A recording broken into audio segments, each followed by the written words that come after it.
and here comes the another one. Okay, so let us start with the Companies Act. Start तो हमने किया ही था पिछले session में. Lifting of the corporate wealth पे काफी बड़ा सा और डिटेल में डिस्कशन यहाँ पे हमने कर लिया. अब आगे बढ़ेंगे, हम लोग जाएंगे classes of companies act. Classes of मतलब कितनी टाइप की कंपनीज होती है ये अब हमको देखना है. कंपनी का सर रजिस्ट्रेशन कैसे होता है वो बाद में देखेंगे, पहले देख लेते कि कितनी टाइप की कंपनी होती है. अब बेसिकली यहाँ पे ये जो चार्ट है ये थोड़ा सा मिसलीडिंग है. ये चार्ट थोड़ा सा मिसलीडिंग है, तो इस चार्ट को हम फॉलो नहीं करेंगे बिकॉज इस चार्ट का और आपके जो सिलेबस में मॉड्यूल में दिया है उसमें थोड़ा सा डिफरेंस है. आई डोंट नो आईसीआई ने ऐसा क्यों करा है, तो आप इस चार्ट पे ध्यान ना दे, जो हम पढ़ा रहे हैं आप उस पे ध्यान दो. तो let us come to the various types of classes of companies. Okay, so now सबसे पहले हमको दो टाइप की कंपनी देखनी है. एक होता है कंपनी लिमिटेड बाय शेयर्स और एक होता है कंपनी लिमिटेड बाय गारंटी. दोनों ही केस में मेंबर्स का जो लायबिलिटी है वो है बेटा लिमिटेड, बट दोनों के लायबिलिटी क्या जो ये लिमिट वाली लायबिलिटी है इसमें भी थोड़ा सा डिफरेंस है. सर क्या डिफरेंस है, आराम से देखेंगे. तो सबसे पहले हम लोग चलेंगे कंपनी लिमिटेड बाय शेयर्स. एक ऐसी कंपनी के जिसके शेयर्स होते हैं. अब बेसिकली शेयर का क्या मतलब है इस शॉर्ट में मैं आपको बताता हूं. अभी सपोज मुझे एक बड़ा बिजनेस करना है जिसके लिए मुझे 1 लाख करोड़ रुपए का इन्वेस्टमेंट चाहिए. अभी 1 लाख करोड़ कितना होता है, 1 करोड़ में 7 जीरोज, वो 7 जीरोज के आगे और 5 जीरो लगा दो, उतना इन्वेस्टमेंट मेरे को चाहिए अगर मुझे एक बड़ा बिजनेस करना है. आप जानते हो जियो में मोटा भाई ने कितना इन्वेस्टमेंट किया है, मुकेश अंबानी ने. कुछ आइडिया है आपको कितना इन्वेस्टमेंट किया है जियो में? अपने को सर्विस बहुत अच्छी मिल रही, वो सब चीजें तो ठीक है, बट क्या एज अ जनरल नॉलेज क्या आप जानते हो कि मुकेश अंबानी ने कितना इन्वेस्टमेंट किया है जियो में? 2.5 लाख करोड़ रुपए का इन्वेस्टमेंट किया है. 2.5 लाख करोड़ रुपीज. आप लगा लो हिसाब कितना बड़ा इन्वेस्टमेंट है. तो इतनी बड़ी इन्वेस्टमेंट करना, जब आपको एक बड़ा काम करना होता है तो उसके लिए बहुत पैसा भी लगता है. तो इतना बड़ा काम अकेला आदमी कोई नहीं कर सकता. इस टाइम पे आपको क्या होना है कि लोगों से ग्रुप में मिलकर के काम करना होता है. समझ गए? धीरू भाई अंबानी को ऐसा बोलते हैं कि he is the father of this क्या कहते हैं उसको, शेयर मार्केट. मतलब उनकी वजह से ये सब इक्विटी मार्केट, शेयर्स, कंपनी का ये पूरा कॉन्सेप्ट इंडिया में आया. इससे पहले बाहर था बट इंडिया में इतना पॉपुलर नहीं था. बट धीरू भाई अंबानी की स्टोरी आप जानते हो कि मतलब वो इस लेवल से कैसे इस लेवल पे पहुंचे. तो उन्होंने क्या करा, उनका हमेशा का था कि हम लोग आपको बड़ा सोचना है, जबरदस्त बड़े तरीके से सोचना है. मतलब लेट अस से फॉर एग्जांपल कि अगर आपको क्लासेस भी स्टार्ट करना है अपने सिटी में, तो आपका मन में ये नहीं होना चाहिए कि मेरे को मेरे सिटी के बच्चे कैसे जानेंगे. आपकी सोच होनी चाहिए इंडिया के किसी भी कोने में कोई भी बच्चा अगर उसको क्लास की जरूरत है तो मेरा नाम उस तक कैसे पहुंचे. ये होती है बड़ी सोच. समझ गए आप? तो ऐसा उनका था कि उनको हमेशा बड़ा बिजनेस करने की आदत थी. तो बड़ा बिजनेस करने के लिए बेटा बड़ा इन्वेस्टमेंट लगता है, और बड़ा इन्वेस्टमेंट एक आदमी से नहीं आएगा. It has to be contributed by many people. तो धीरू भाई अंबानी ने उस टाइम पे क्या बोला लोगों को कि मेरे पास बिजनेस का स्किल है बट मेरे पास पैसों की कमी है. तो उन्होंने लोगों को बोला कि आप कंपनी में 10 रुपए इन्वेस्ट करो और आप कंपनी के मालिक बन जाओ. ये 10 रुपए बेसिकली क्या है, अगर सामने वाला 10 रुपए देगा उसके लिए वो सिर्फ 10 रुपए है, बट कंपनी के हिसाब से सोचो कि अगर 1 करोड़ लोगों ने 10 रुपए भी डोनेट, मतलब नॉट डोनेट, 1 करोड़ लोगों ने 10 रुपए भी इन्वेस्ट किया तो अमाउंट कितना हो जाएगा, 10 करोड़ रुपए. और इंडिया का पॉपुलेशन कितना है, 130 करोड़ के ऊपर. तो अगर सारों ने मिलकर 10-10 रुपए भी इन्वेस्टमेंट किया तो सोचो कंपनी का बैलेंस शीट का वैल्यू कहां से कहां निकल जाएगा. यह है इक्विटी मार्केट का पावर कि भले ही इन्वेस्टमेंट में वो इन्वेस्टर को कम लगता है बट कंपनी के पास मल्टीपल सोर्सेज से पैसा आता है.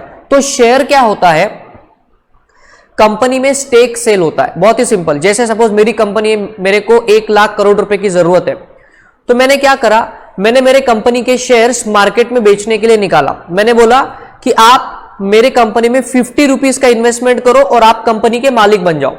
ऐसे मैंने बहुत सारे शेयर्स निकाले. तो लॉजिकली सोच के बताना, 1 लाख करोड़ डिवाइडेड बाय ₹50 आपको मिलेगा नंबर ऑफ शेयर्स. क्या आंसर आ रहा है जरा देखते हैं. चलिए 1 लाख करोड़ रुपए बहुत बड़ी अमाउंट हो रही है. 10 करोड़ रुपए डिवाइडेड बाय ₹50, तो मुझे बताना नंबर ऑफ शेयर्स कितने आ रहे हैं. कैलकुलेटर पे जल्दी जल्दी कैलकुलेट करो, even I will calculate here. मैं भी कैलकुलेट कर लेता हूं। 70 70 lakhs 20 lakh। Okay, let me confirm. Yes, 20 lakh shares. तो मैंने क्या करा, मार्केट में 20 लाख शेयर्स बेचने के लिए रखा। बेचने के लिए रखा मतलब कोई ठेले पे शेयर्स लेके नहीं जाता है, बकायदा स्टॉक एक्सचेंज पे उसका आईपीओ निकलता है। तो अगर लोगों को, देखो लोग आपके बिजनेस में तभी इन्वेस्टमेंट करेंगे जब लोगों को तुम पे भरोसा हो। तो धीरूभाई अंबानी के टाइम पे लोगों को धीरूभाई पे बहुत भरोसा था कि यार ये आदमी में ना कुछ बात है, ये आदमी कुछ कर सकता है, ये आदमी में बिजनेस स्किल बहुत जबरदस्त है। तो लोगों ने उनके भरोसे पे 10-10 रुपए कंपनी में इन्वेस्ट करना स्टार्ट किया और 10-10 रुपए के शेयर वो लोगों के नाम पे हो गए। तो मतलब 10 रुपए में वो लोग कंपनी के मालिक तो बन गए, बट जैसा मैंने आपको पहले बताया, कंपनी का ओनरशिप अलग होती है। ओनर जो होते हैं वो मेंबर होते हैं, share holders are the member of the company, that is a different story. Company को चलाता है कंपनी का management, that is the board of directors. Director देखा ना, तो उनका बोर्ड ऑफ डायरेक्टर होता है जो कंपनी को बेटा चलाता है। और कंपनी तो अपनी सेपरेट लीगल एंटिटी है ही, सोलोमन वर्सेस सोलोमन लिमिटेड का केस हमने देखा हुआ है। तो basically shares, company limited by shares, इसका मतलब एक ऐसी कंपनी जिसमें पब्लिक ने इन्वेस्टमेंट करा है या बाहर के लोगों ने इन्वेस्टमेंट करा है और उनके पास शेयर सर्टिफिकेट है। उनके पास क्या है, शेयर सर्टिफिकेट है। तो बेसिकली अगर कंपनी कभी डूबती है, कंपनी कभी लिक्विडेशन में जाती है, तो उनका 10 रुपए उनको वापस मिलेगा, या अगर बहुत ही लॉस हो गया कंपनी को तो प्रोपोर्शनेट शेयर वापस मिलेगा। ये एक चीज। लाइबिलिटी की बात करें तो it is limited to the amount of share capital held by the investor. अब जैसे मैंने मार्केट में लाए थे 20 लाख शेयर्स, चलिए बातें बातें बहुत हो गई, थोड़ा सा इसको लिखते भी है, नहीं तो आप जो है वो भूल जाते हो।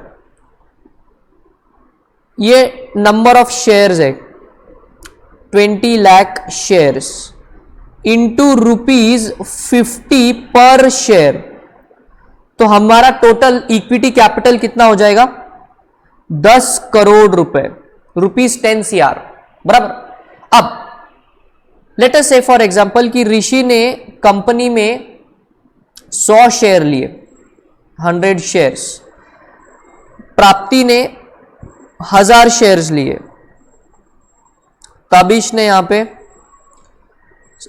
200 शेयर्स लिए, गौरव ने इधर 500 शेयर्स लिए। तो अब मुझे बताना अमाउंट कितनी हो जाएगी। ऋषि के केस में ऋषि ने इन्वेस्टमेंट करी है 5000 रुपीज की, प्राप्ति के केस में प्राप्ति ने इन्वेस्टमेंट करी है 50,000 रुपीज की, ताबिश के केस में ताबिश ने इन्वेस्टमेंट कितने की करी है, इंटू 50, ये 10 और ये 3 0 इधर 10,000 रुपीज की, और ये भी into 50, that will come to 25,000। तो ये आपकी जो है ये शेयर में इन्वेस्टमेंट हो रखी है।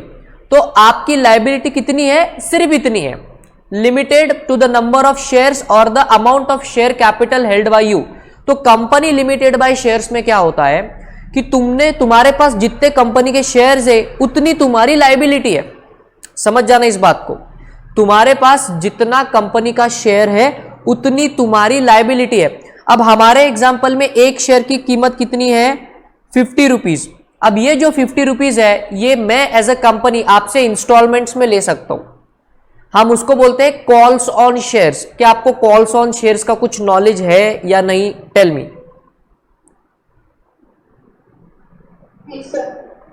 हाँ या ना, पता है कि नहीं पता है?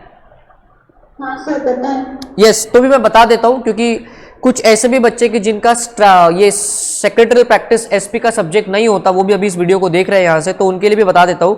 ये जो 50 रुपीज एक शेयर की प्राइस है, ये मैं एज अ कंपनी आपसे एक साथ नहीं लेता। मैंने सपोज आपसे 20 रुपए लिया एप्लीकेशन पे, उसके बाद और 10 रुपए लिया पहले कॉल पे, और उसके बाद और 10 रुपया लिया आपसे दूसरे कॉल पे। ये कॉल 2 था, ये कॉल 1 था, और अभी भी रिमेनिंग 10 रुपए है। देखिए ना कितना हो गया, 20 और ये 20, टोटल अभी तक 50 रुपए में से मैंने आपसे सिर्फ 40 रुपए लिया है, 10 रुपए अभी तक मैंने नहीं लिया। तो कोई बात नहीं, वो कंपनी का मर्जी है, जब कंपनी को लगेगा तब कंपनी ले लेगा। बट तुम्हारा लायबिलिटी कितना है? 50 रुपीज का। इस 50 रुपीज में से अब तक तुमने कितने का पेमेंट तुम कर चुके कंपनी को? 20, 10 एंड 10। तुमने 40 रुपए का पेमेंट मेरे को कर दिया है, तो तुम्हारा लायबिलिटी कितना बचा अब? सिर्फ 10 रुपए into number of shares held by you. Now you please tell me, क्या आपको थोड़ी क्लैरिटी आई? लिमिटेड बाय शेयर्स जहां पे कंपनी होती है वहां पे लायबिलिटी कैसे कैलकुलेट होती है? Are you getting this understanding? Yes sir. Right. तो ये पहला टाइप का कंपनी है कि जहां पे लिमिटेड बाय शेयर्स है, कंपनी शेयर सेल करता है मार्केट में और लोग उस पर शेयर की कीमत कंपनी को देते हैं, और पर शेयर की फेस वैल्यू होती है। ये 50 रुपए जो मैंने बोला ये फेस वैल्यू है। अभी ये 10 रुपए भी हो सकती है, कंपनी के शेयर की 1 रुपए भी फेस वैल्यू हो सकती है, but a face value can never be below 1, it can not B 0 और it can not B negative. Sir अगर 0 मेरे को प्राइस रखनी है तो अबे तू पागल है, फिर शेयर्स बेच क्यों रहा है? तुम्हारी शेयर की कुछ वैल्यू नहीं तो तुम बेच क्यों रहे हो? समझ गए? तो मिनिमम 1 रुपए तो वैल्यू आपको रखना है शेयर्स की। तो चलिए पढ़ते हैं कि ये है क्या।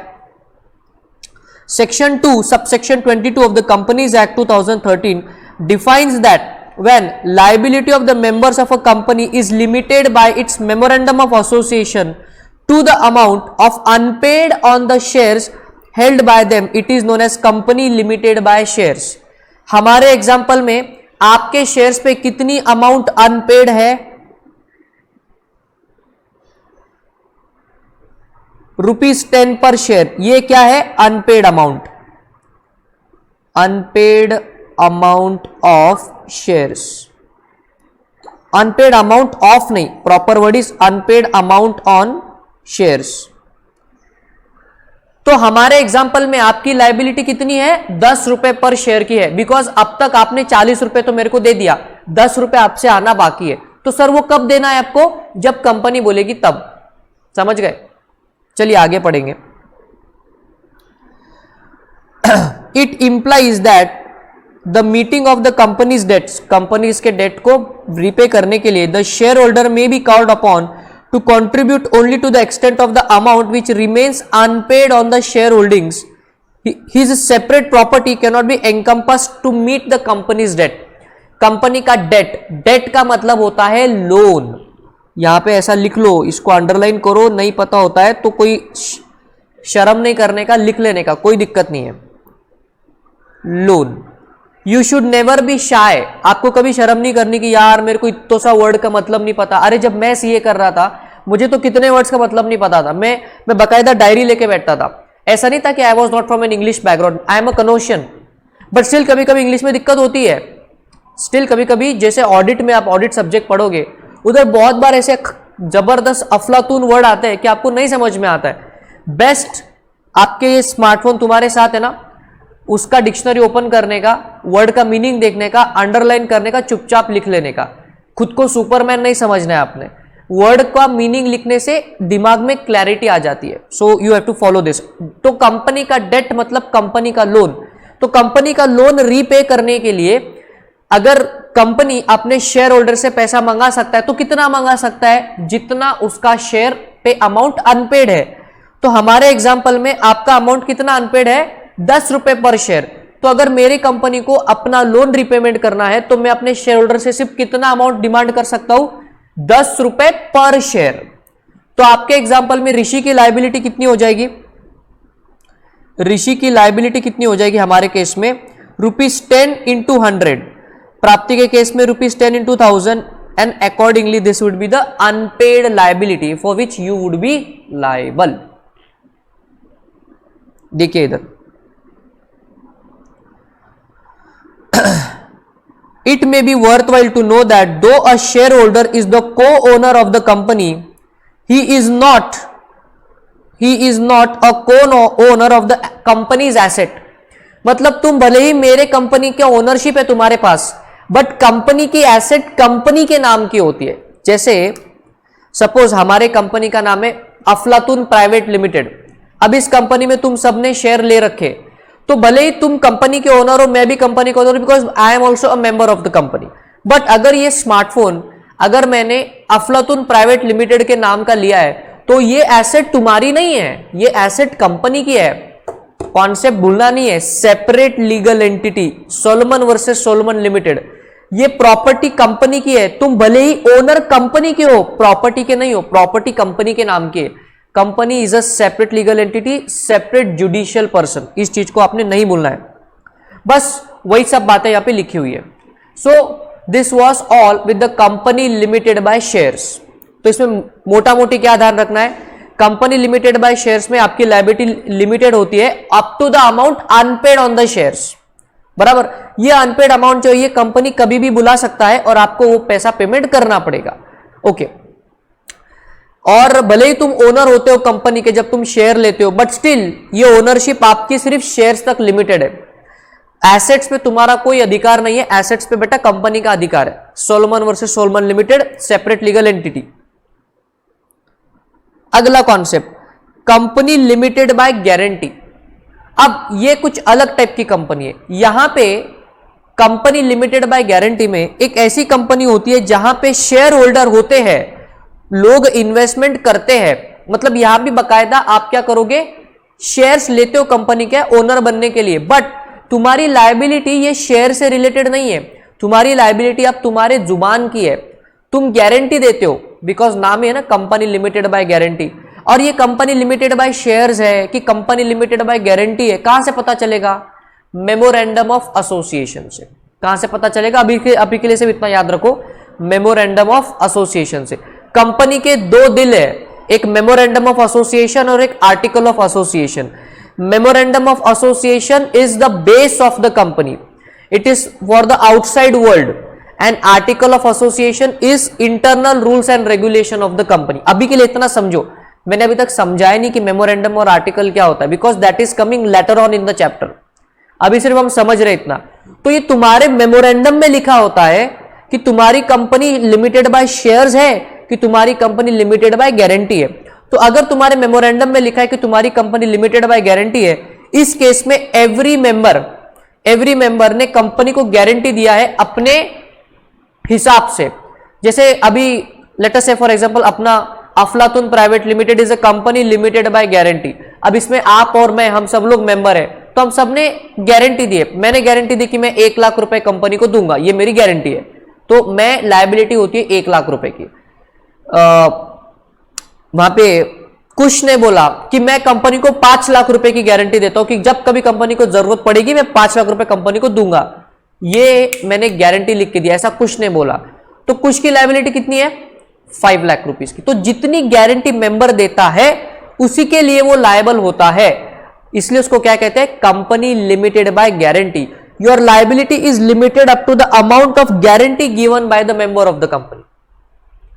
बहुत बोल लिया, अब चलिए पढ़ते हैं। Section 2 subsection 21 of the companies act 2013 defines it as the company having the liability of its member limited by memorandum to such amount as the members may respectively undertake by memorandum to contribute to the assets of the company। ये important है। in the event of being wound up। आपने बोला कि जैसे हमारे example में मैंने बोला कि मैं कंपनी को 1 लाख रुपए दूंगा, बट 1 लाख रुपए कब दूंगा, जब कंपनी लिक्विडेशन में जाएगा, जब कंपनी बंद होने के कगार पे आ जाएगा, जब कंपनी की हालत खराब हो जाएगी, जब कंपनी को एक्चुअली पैसों की जरूरत पड़ेगी। अगर कंपनी बंद हो रही है तो सी देखो, कोई भी कंपनी बंद क्यों होती है, अगर उसको लॉसेस होता है, अगर उसका प्रोडक्ट मार्केट में नहीं चल रहा, उसका बिजनेस मॉडल में मजा नहीं आ रहा, तो कंपनी बंद होती है।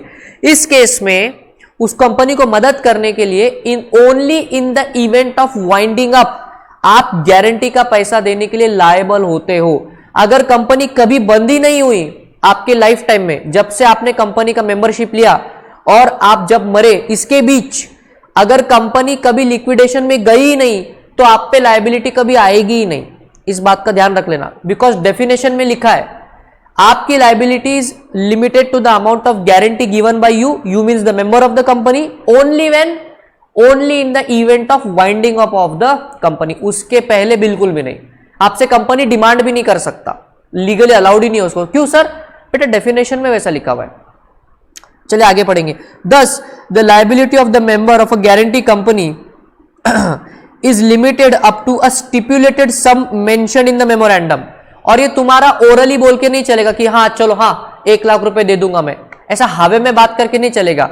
वो मेमोरेंडम में लिखना पड़ेगा कि राजेंद्र मुंदड़ा 1 लाख रुपए की गारंटी, कुछ 5 लाख रुपए की गारंटी, इस हिसाब से। तो company limited by guarantee and company limited by shares में एक कॉमन फीचर है कि दोनों ही केस में मेंबर की लायबिलिटी लिमिटेड है। कंपनी लिमिटेड बाय शेयर्स में मेंबर की लायबिलिटी लिमिटेड है up to the amount unpaid on the shares. Company limited by guarantee में मेंबर की लायबिलिटी लिमिटेड है on the amount of guarantee given by the member. Company limited by shares में ये जो आपकी liability है इसको कंपनी कभी भी आपसे ले सकती है whenever the company wants. But company limited by guarantee में आप तभी लायबल होते हो अपना ये गारंटी का पैसा देने के लिए जब कंपनी वाइंडिंग अप में जाती है या कंपनी लिक्विडेशन में जाती है, उसके पहले कंपनी आपसे डिमांड नहीं कर सकता। तो ये कुछ सिमिलैरिटीज एंड डिफरेंसेस मैंने आपके सामने रख दिए regarding company limited by shares and company limited by guarantee. क्या आपको इसमें कोई डाउट है? अभी अभी जो मैंने बोला वो इधर सब कुछ लिखा हुआ है।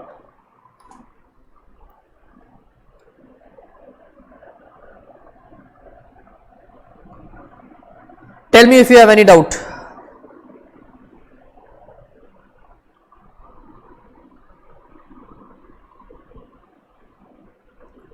ओके, एक और अच्छा केस लॉ है यहां पे, नरेंद्र कुमार अग्रवाल वर्सेस सरोज मालू। ये केस क्या है सर? जैसा कि आप जानते हो कंपनी का शेयर ट्रांसफरेबल होता है, कंपनी का शेयर ट्रांसफरेबल होता है और ये ट्रांसफरेबल फ्रीली है, मतलब आपको दूसरे शेयर होल्डर की यहां पे परमिशन लेने की जरूरत नहीं है। आप अपना कंपनी का शेयर किसी दूसरे को बेचोगे, वो दूसरा उस कंपनी का ओनर हो जाएगा, तुम हट जाओगे वहां से, तुम वहां से हट जाओगे। ये कंपनी का फीचर है that shares are freely transferable. But ये फीचर एप्लीकेबल है कंप्लीट सेंस में, ये फीचर एप्लीकेबल है कंप्लीट सेंस में only to company limited by shares. जो कंपनी लिमिटेड बाय शेयर्स है उधर आप कंपनी के शेयर फ्रीली किसी को भी ट्रांसफर कर सकते हो अगर वो पब्लिक कंपनी है तो। प्राइवेट कंपनी है तो उस केस में थोड़ा सा उस पर रिस्ट्रिक्शन है। But both case, public company private company, अभी हम देखेंगे थोड़ी देर में, पब्लिक कंपनी प्राइवेट कंपनी दोनों ही केस में आप अपने शेयर को ट्रांसफर कर सकते हो। प्राइवेट कंपनी में थोड़ा रिस्ट्रिक्शन है, पब्लिक कंपनी में तो फ्री है। बट अगर हम गारंटी की बात करें, कंपनी लिमिटेड बाय गारंटी में आप अपने शेयर्स को बहुत ज्यादा फ्रीली लोगों को ट्रांसफर नहीं कर सकते। क्यों सर? क्योंकि हर मेंबर ने अलग अलग गारंटी दे रखी है कंपनी को। जैसे अपने एग्जांपल में आपने 5 लाख का दिया, मैंने 1 लाख का दिया, किसी ने 50,000 का दिया, किसी ने 75,000 का दिया, अपने अपने हिसाब से लोगों ने गारंटी दे रखी है। तो क्योंकि आपकी लायबिलिटी इक्वल नहीं है, कंपनी लिमिटेड बाय गारंटी में हर मेंबर की लायबिलिटी इक्वल नहीं होती। वाई? अलग लोग अपने अपने हिसाब से, अपने अपने क्या कह सकते हैं उसको, अपने फाइनेंशियल बैकग्राउंड के हिसाब से आप गारंटी दोगे तो हर मेंबर की गारंटी ऊपर नीचे होती है, मतलब the amount is not same. इसीलिए transfer of shares in case of company limited by guarantee is not freely transferable. मतलब shares in a company limited by guarantee are not freely transferable. Why? Because ये liability ना आगे पीछे होती है, क्योंकि अलग अलग है। वही कंपनी लिमिटेड बाय शेयर्स जिधर आपकी liability is limited to the amount of unpaid amount on shares, उधर आपके शेयर्स फ्रीली ट्रांसफरेबल है। वाई? बिकॉज उस केस में सभी की लायबिलिटी इक्वल है, सभी की लायबिलिटी पर शेयर के अमाउंट पे इक्वल है। फिर वो नंबर ऑफ शेयर आपका ऊपर नीचे हो सकता है, बट पर शेयर की अमाउंट तो सबकी इक्वल है ना। हमारे इस एग्जांपल में हर बंदे का लायबिलिटी कितना है? 10 रुपए प्रति शेयर। फिर वो 10 रुपए प्रति शेयर फिक्स है, फिर वो नंबर ऑफ शेयर अलग अलग हो सकते हैं, that is a different story. But पर शेयर तो अमाउंट सबके लिए इक्वल है ना, तो ये फर्क है।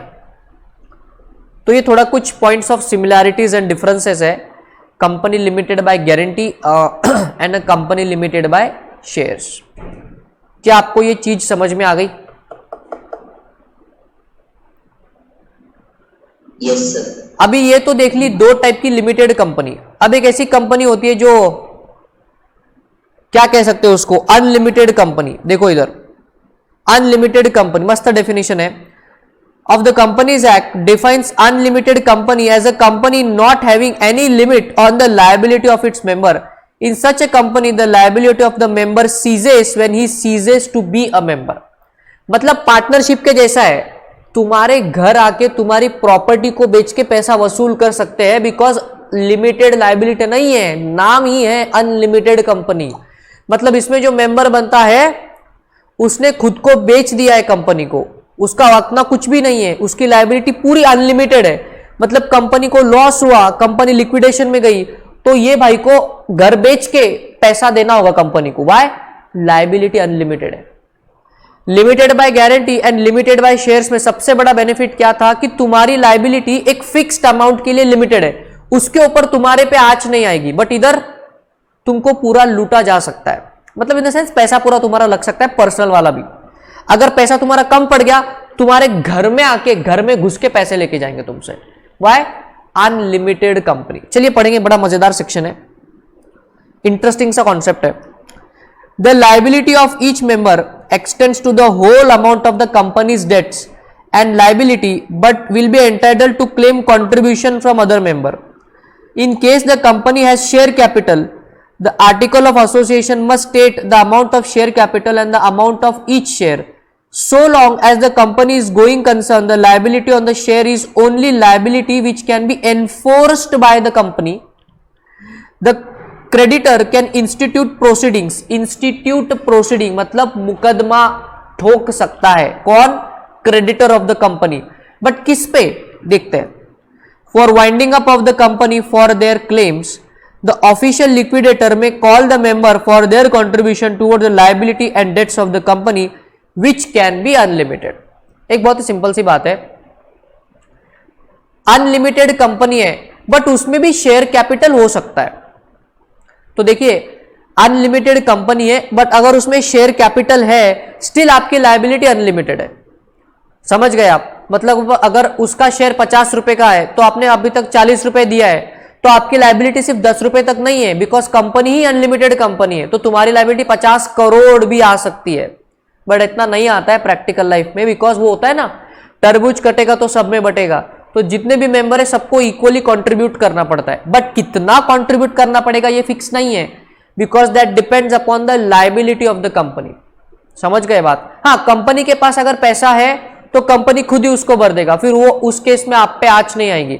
बट अगर कंपनी लॉसेस में जा रही है, कंपनी के पास पैसा नहीं है अपने फंड्स, अपने लोन को रिपे करने का, कंपनी लिक्विडेशन में चली गई, पैसा नहीं बचा उसके पास, फिर बेटा हर एक मेंबर को पकड़ पकड़ के पैसा वसूल करेंगे। फिर ऐसा नहीं बोल सकते नहीं नहीं नहीं नहीं सर, मैंने तो शेयर 50 रुपए का लिया है तो मैंने 40 रुपए दे दिया है, 10 रुपए ही दूंगा मैं। तुमको पीट के निकालेंगे वहां पे, तुमको पीट के निकालेंगे वहां पे। Why? Because you are a member of an unlimited company, और इसका रूल है कि अनलिमिटेड मतलब घर में घुस के पैसे ले सकते, सिंपल।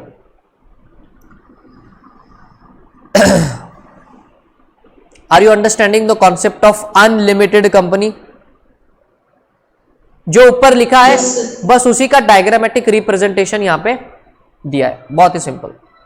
अब एक काम करो, इस अनलिमिटेड कंपनी के कॉन्सेप्ट को 2 मिनट के लिए रीडिंग करो, इसको अपने में सेटल करो, फिर हम लोग आगे बढ़ेंगे। Just read this for 2 minutes और उसके बाद मैं आपके सामने आता हूं and then will continue forward.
Yes, आगे बढ़ेंगे अभी। Now we come to next.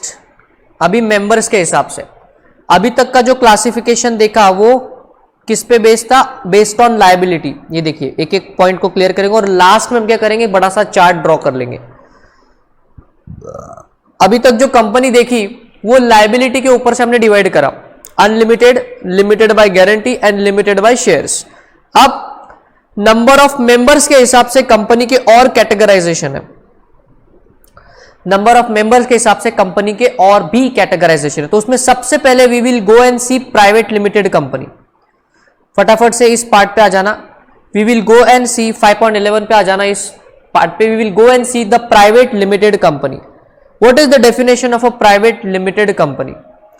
But उससे सिंपल पब्लिक कंपनी है, तो पहले पब्लिक कंपनी देखेंगे, बड़ा ही सिंपल है, फिर प्राइवेट कंपनी पे जाएंगे। Okay, so we will first go to public company. What is a public company? मस्त सा एकदम छोटा सा डेफिनेशन है। Public company means a company which is not a private company and has a minimum paid up share capital as may be prescribed. क्या बोला हुआ? Public company वो कंपनी है जो प्राइवेट नहीं है एंड जिसका minimum paid up share capital उतना होगा जितना गवर्नमेंट बोलेगा। ऐसे कंपनी का हम लोग क्या बोलेंगे? Public company.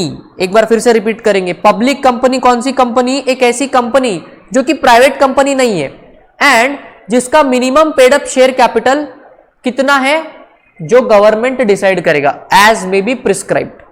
ओके, बड़ा ही सिंपल सोबर डेफिनेशन, कोई कॉम्प्लेक्सिटी नहीं। चलिए देखते हैं इसमें मिनिमम मेंबर कितने चाहिए, what is the maximum amount of member you require to form that. ये बेसिक सवाल तुम्हारे मन में आना चाहिए। तो यहां पढ़ो, मिनिमम आपको 7 मेंबर्स चाहिए है एक पब्लिक लिमिटेड कंपनी बनाने के लिए। मिनिमम 7 मेंबर्स, मैक्सिमम पे कोई लिमिटेशन नहीं है। 1 लाख करोड़, 2 करोड़, 3 करोड़, जितने चाहे उतने, 125 करोड़ देशवासी भी आपके कंपनी का मेंबर बन सकते हैं, पब्लिक लिमिटेड कंपनी का। सो सबसे इंपॉर्टेंट बात, बेसिक पॉइंट्स, पब्लिक कंपनी ऐसी कंपनी जो प्राइवेट नहीं है और जिसका minimum paid up share capital government decide करेगा उतना रखना पड़ेगा। इसको बनाने के लिए मिनिमम 7 मेंबर की जरूरत होती है। इसके मैक्सिमम जो नंबर ऑफ मेंबर, इस पे कोई लिमिटेशन नहीं होती। आगे कुछ इंपॉर्टेंट पॉइंट्स को हमको यहां पे देखना है।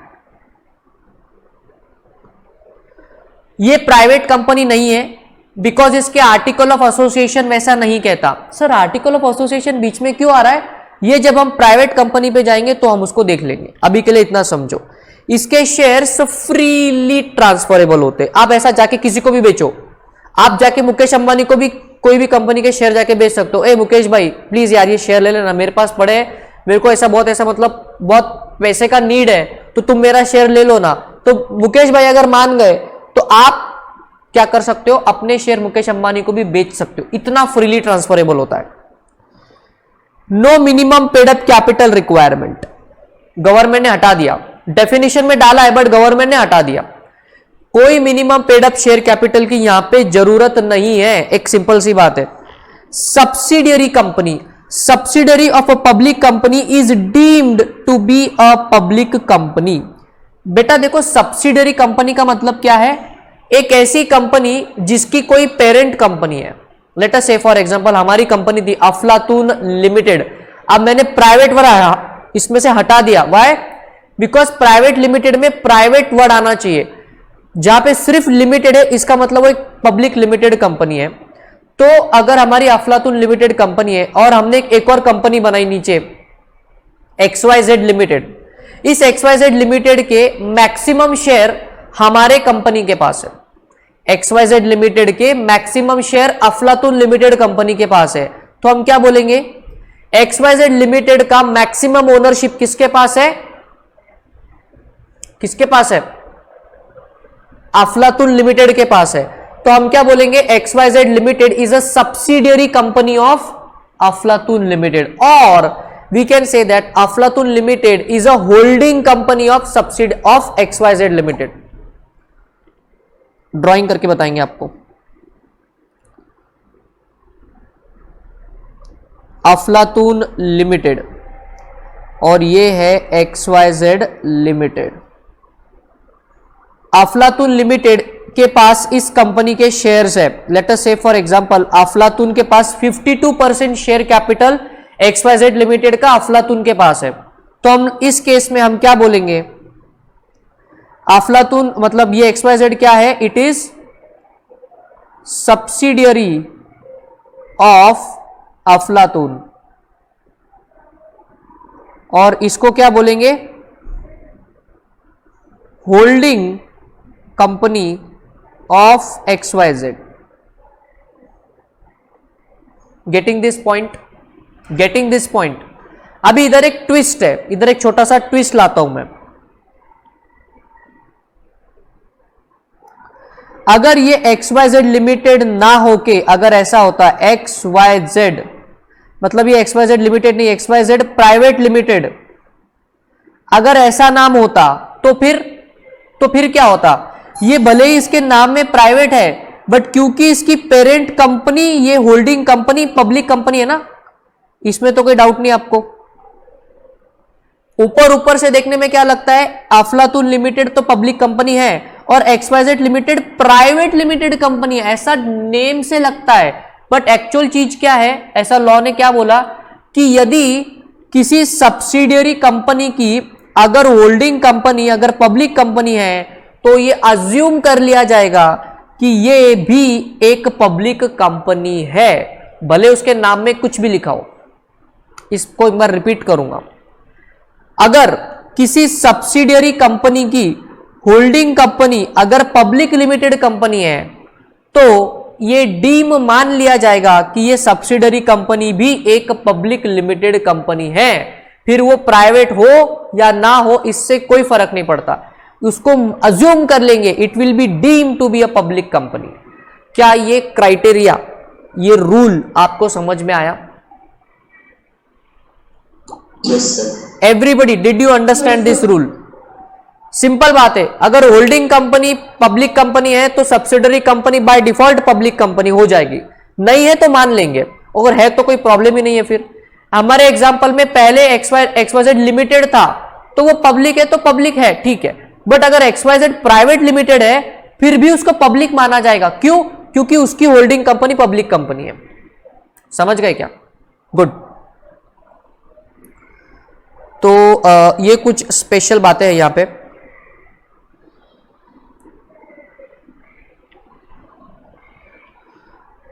एक इंपॉर्टेंट चीज, according to section 3 a company may be formed for any lawful purpose by 7 और more persons where the company to be formed is a public company. वापस से वही वाली बात, तो पब्लिक कंपनी का यहां पे किस्सा खत्म होता है, बड़ा ही short, simple, sober. Simple, public company मतलब वो कंपनी जो प्राइवेट नहीं है एंड उसका minimum paid up share capital government decide करेगा। आगे हमने देख लिया ऐसा कोई minimum paid up share capital नहीं है।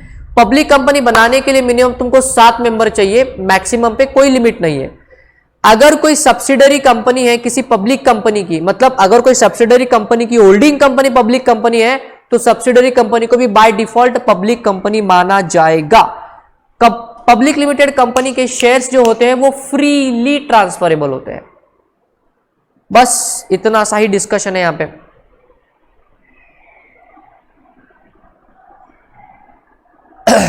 Are you understanding this? तो यहां पे पब्लिक कंपनी का खेल खत्म। अब पब्लिक कंपनी के डेफिनेशन से प्राइवेट कंपनी के लिए जाएंगे, बिकॉज पब्लिक कंपनी के डेफिनेशन में पहला लाइन में लिखा है पब्लिक कंपनी एक ऐसी कंपनी है जो प्राइवेट कंपनी नहीं है। तो साला फिर ये प्राइवेट कंपनी क्या है ये समझते हैं पहले। So now let us understand what is a private company.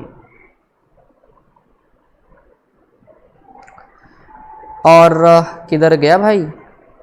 हाँ, प्राइवेट कंपनी का डेफिनेशन आ गया। प्राइवेट कंपनी मतलब वो कंपनी है जिसके आर्टिकल ऑफ एसोसिएशन में कुछ रिस्ट्रिक्शन वाली बातें की गई है। ऐसा लॉ ने लिखा, मैं नहीं कह रहा हूं, लॉ कह रहा है।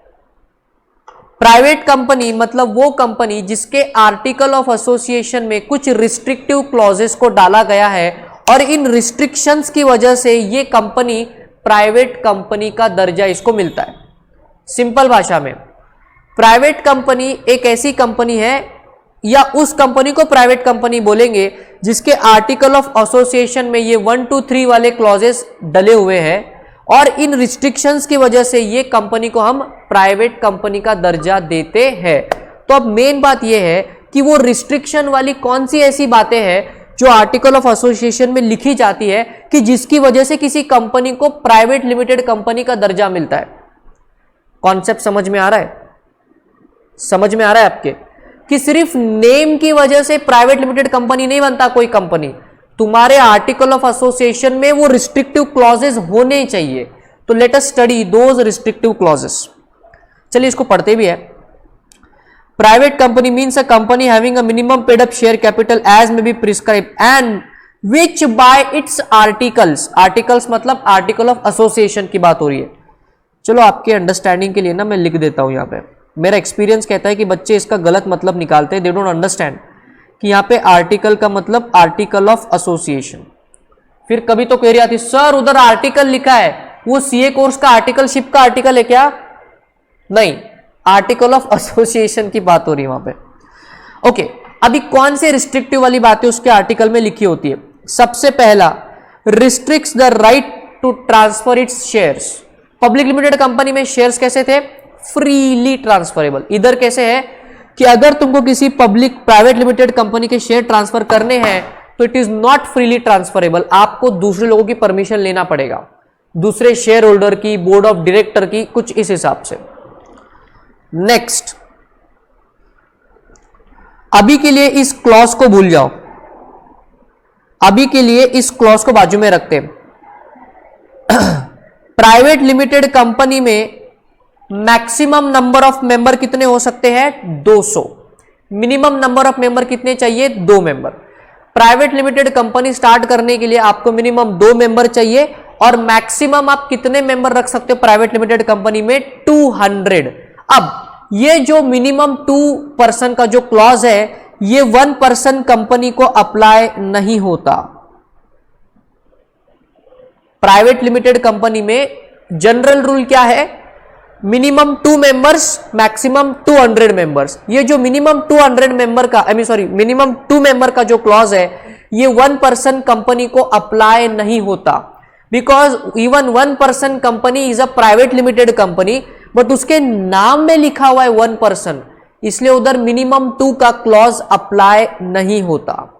अभी के लिए आप सिर्फ इतना ही समझिए बिकॉज हमने 1 पर्सन कंपनी को अभी तक पढ़ा नहीं है। आप बोलोगे सर फिर आप हमको पहले से क्यों नहीं पढ़ा रहे? बेटा मेरे पे भरोसा रखो, आपको कॉन्ट्रैक्ट एक्ट में भरोसा नहीं आ रहा था कि मैं आपको बोल रहा था हम बाद में देखेंगे, बाद में देखेंगे। वो तो क्या होता है बाद में जब जाके देखते हैं ना तो एक्चुअली और ज्यादा क्लैरिटी बढ़ जाती है। समझ गए? ओके, तो लेट अस सी। अभी ये जो 200 मेंबर का जो नंबर है इसको काउंट कैसे करते हैं? How do we count this 200 number of members? Number of shares into number of members, ऐसा ना। हो सकता है ना कि एक मेंबर के पास 2 से ज्यादा शेयर हो, तो नंबर ऑफ मेंबर्स को कैसे काउंट किया जाता है? तो नॉर्मली 1, 2, 3, 4, 5, 6 काउंट किया जाता है, बट कुछ स्पेशल टाइप के मेंबर्स को एक ही माना जाता है। वो कहते हैं ना दो जिस्म एक जान, ऐसा स्पेशल केसेस को एक ही मेंबर माना जाता है। वो स्पेशल केस कौन सा है? Let us understand. Provided that where 2 or more person hold 1 share or more shares of the company jointly, they shall for the purpose of this clause be treated as a single member। मतलब let us say for example, देखो public limited, sorry हम लोग पढ़ रहे हैं private limited, इसमें minimum number कितना चाहिए आपको? 2। मैक्सिमम कितना रह सकते हैं मेंबर्स? 200।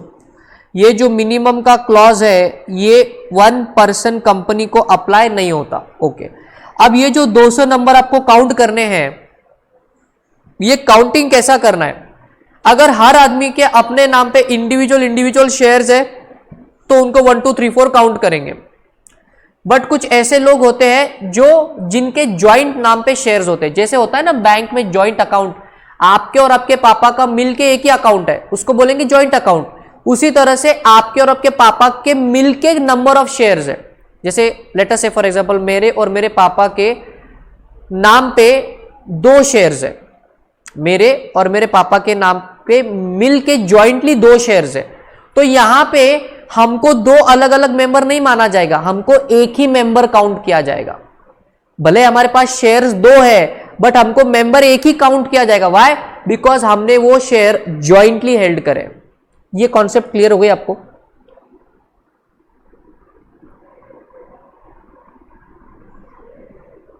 अरे कॉन्सेप्ट क्लियर हुआ क्या?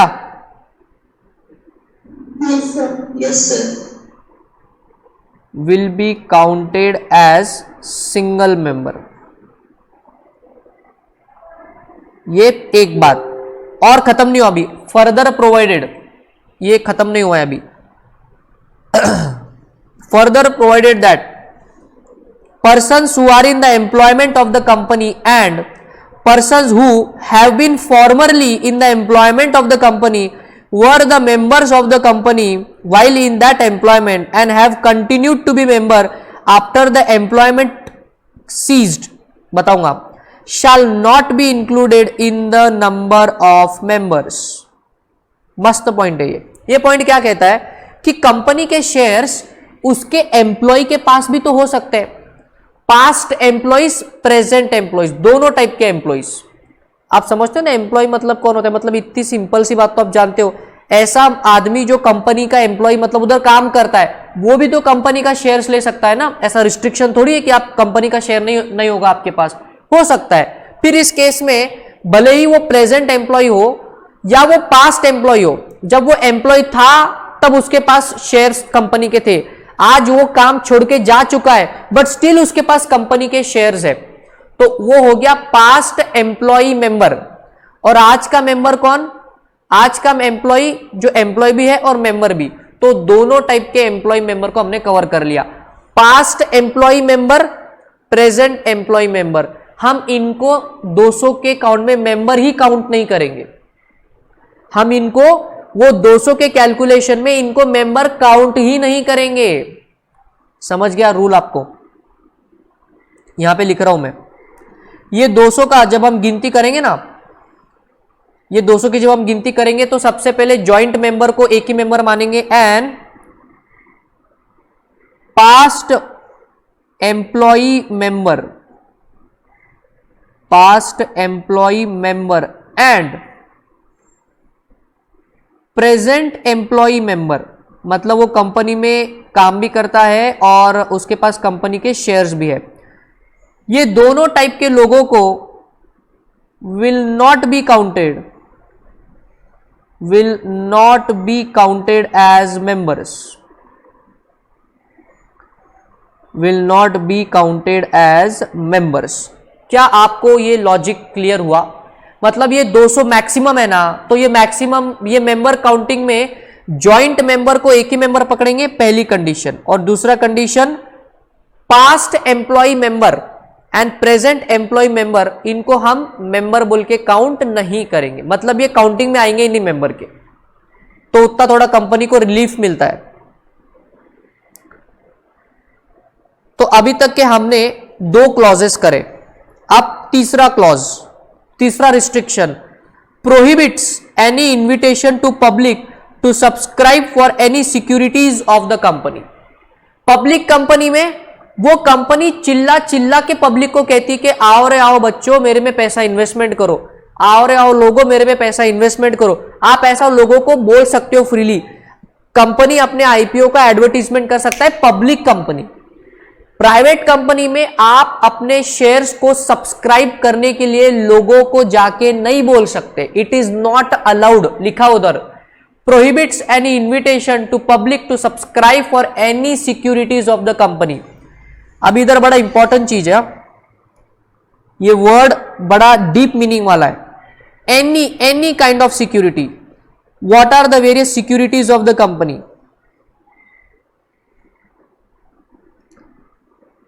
Shares, debentures etc.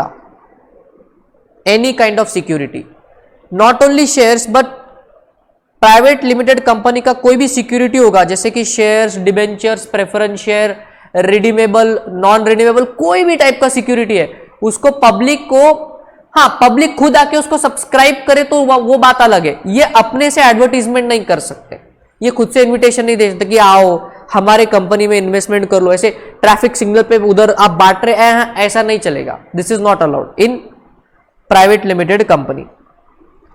Tell me, did you understood the 3 restrictive clauses? 3 ही रिस्ट्रिक्शन वाले क्लॉजेस है। पहला क्लॉज क्या कहता है? आप शेयर्स को फ्रीली ट्रांसफर नहीं कर सकते। दूसरा, मिनिमम 2 मेंबर, मैक्सिमम 200 मेंबर। इस मिनिमम मैक्सिमम का कैलकुलेशन करते हुए हम ज्वाइंट मेंबर्स को एक ही मेंबर काउंट करेंगे and past employee member and present employee member, इनको मेंबर के गिनती में काउंट ही नहीं करेंगे। और तीसरा रिस्ट्रिक्शन क्या था? आप पब्लिक को इनविटेशन नहीं भेज सकते कि आओ रे आओ कंपनी में इन्वेस्टमेंट करो। आप ऐसा इनविटेशन पब्लिक को नहीं दे सकते। अगर किसी कंपनी के आर्टिकल ऑफ एसोसिएशन में ये बातें आपको दिखाई देती है तो वो कंपनी बाय डिफॉल्ट क्या बन जाती है? Private limited company. क्या बन जाती है? Private limited company.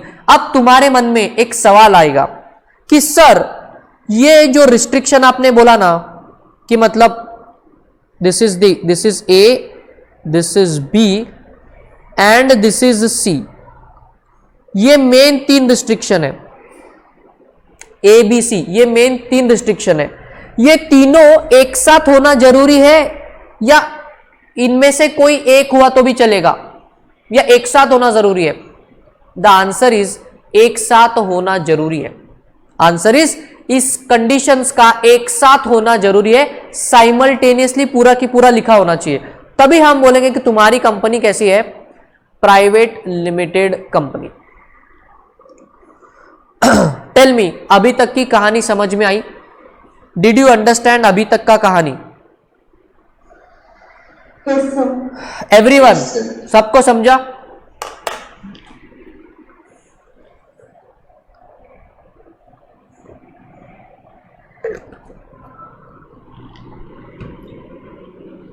ग्रेट। अभी प्राइवेट लिमिटेड कंपनी के रिलेटेड कुछ इंपॉर्टेंट पॉइंट्स को देखेंगे।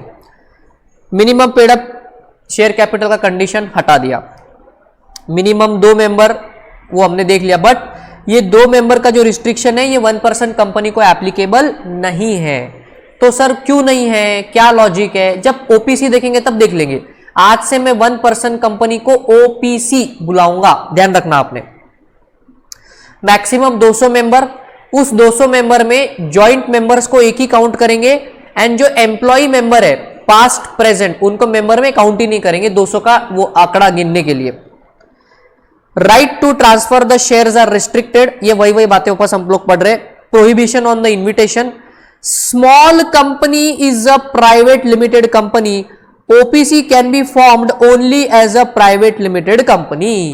अब ये दोनों नई टाइप की कंपनी है। This two are some new type of company in the market. मतलब ये कंपनीज एक्ट 2013 ने नए 2 बच्चों को जन्म दिया। उन नए 2 चंगू मंगू का नाम है, एक है ओपीसी और दूसरे बच्चे का नाम है स्मॉल कंपनी। ये 2 नई टाइप की कंपनीज जन्म में आई in the companies act 2013। Companies act 1956 में इनका कोई अस्तित्व नहीं था, ये बच्चे दुनिया में ही नहीं थे। 2013 में जब ये नया कंपनी एक्ट आया तब उसने ये 2 नए बच्चों के साथ ये एक्ट आया। तो ये 2 चंगू मंगू का नाम क्या है? 1% कंपनी एंड स्मॉल कंपनी। तो इधर लॉ ने बोल दिया कि ये दोनों जो चंगू मंगू, नए जो चंगू मंगू है, ये दोनों ही क्या माने जाएंगे by default? Private limited company. अब सर ओपीसी क्या होता है और स्मॉल कंपनी क्या होता है, ये हम अगले वीडियो में देखेंगे, अगले सेशन में देखेंगे। आज के लिए डिस्कशन को यहीं खत्म करते हैं। Okay, so tomorrow the class would be at the same time. Thank you.